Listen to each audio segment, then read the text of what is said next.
There's no question that obesity is a problem for West Virginia's youth. According to the Center for Disease Control and Prevention, obesity rates have more than doubled in children and quadrupled in adolescents. These youth are more likely to have risk factors for cardiovascular disease, such as high cholesterol or high blood pressure. The battle to get this problem under control is being waged on many levels. Now, one group under DHHR is taking an innovative approach by looking at the bottom line. Joining me to talk about this is John Yauch, Community Mobilization Manager with the Division of Health Promotion and Chronic Disease. John, thank you for being here. Well, thank you very much for having me, Secretary Bowling. How bad is the problem in West Virginia?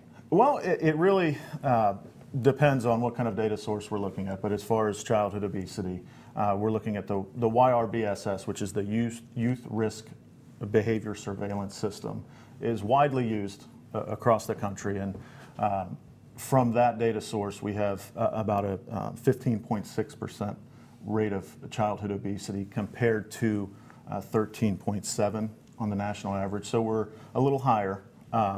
As well, another data source has us ranking the 13th highest childhood obesity rate in the country, and that's at 18.5%. That group of kids is between the ages of 10 and 17, and the YRBS number that I referenced before is high school students only.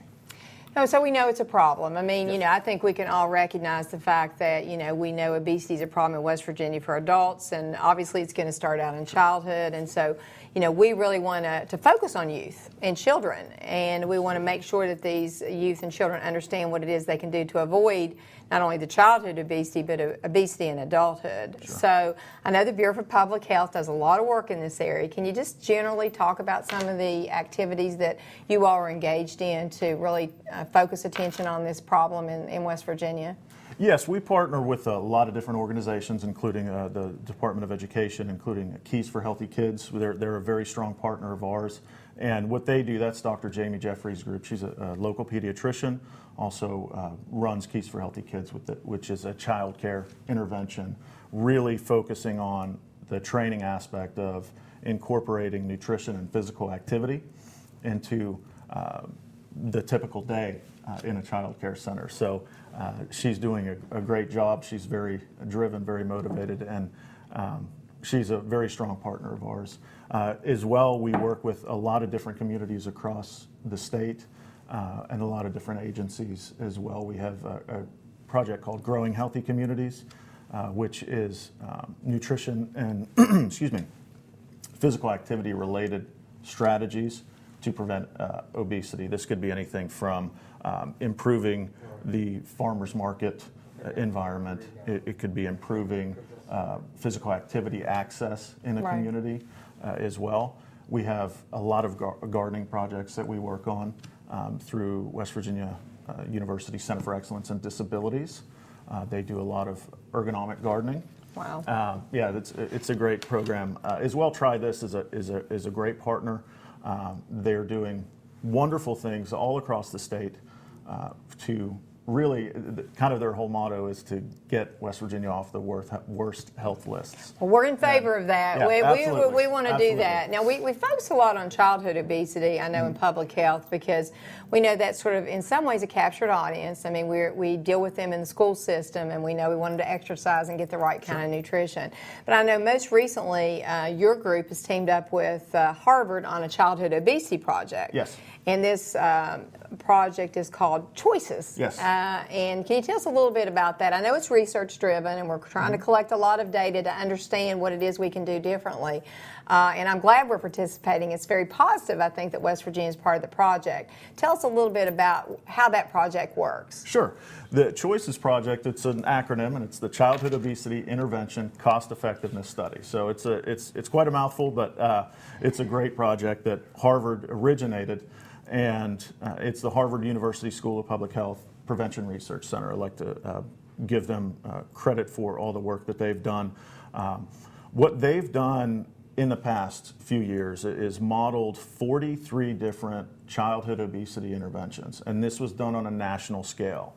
And they're looking at bottom line figures because that really hasn't been done very much, and Harvard's probably the superstar when it comes to that. Well-renowned, absolutely. Sure, they sure are. And so they're looking at not only the health outcome and the reach potential, the effect that it would have on healthcare cost savings, but they're looking at the cost of these interventions as well. So they modeled 43 different interventions ranging anywhere from community level, school level, child care level. And then last year they did pilot a project with the state health department. They worked with Maine. And this year we're fortunate enough to have them working with us, Mississippi, as well as Washington. So we really want to look at the cost effectiveness of these different population health strategies to combat pediatric obesity. So really you're looking at it from two angles, I'm assuming, then the interventions and what works, what can really make a difference for the children, although over time, you have to test that to determine whether it's impacting obesity, but whether or not it's cost effective to do the interventions and what the value would be to the state that's participating in if they initiated some of these interventions. Is that correct? That is absolutely right. And any time of economic, moving forward, any time of economic uncertainty, you really want to focus on those interventions that are going to impact the bottom line, in addition to impacting the lives of the citizens of West Virginia. So we really want to know where we can get the biggest bang for our buck. Absolutely. Now there are a couple of interventions that we're doing some analysis on in conjunction with Harvard. I understand from public health perspective. Can you describe exactly what kind of data that we're collecting and how we're using that data, or will be providing that data to Harvard to do analysis? Sure. So the one intervention we're working on is a child care intervention, and it's incorporating nutrition and physical activity assessments into the tiered reimbursement model for child care.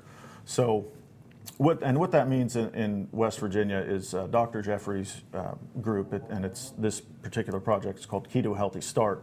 So we're looking at, and child care centers have to abide by levels of tiers, yes, and in tier 2 we would include the health or the physical activity and nutrition assessments, and so that would certainly take care of the child care environment.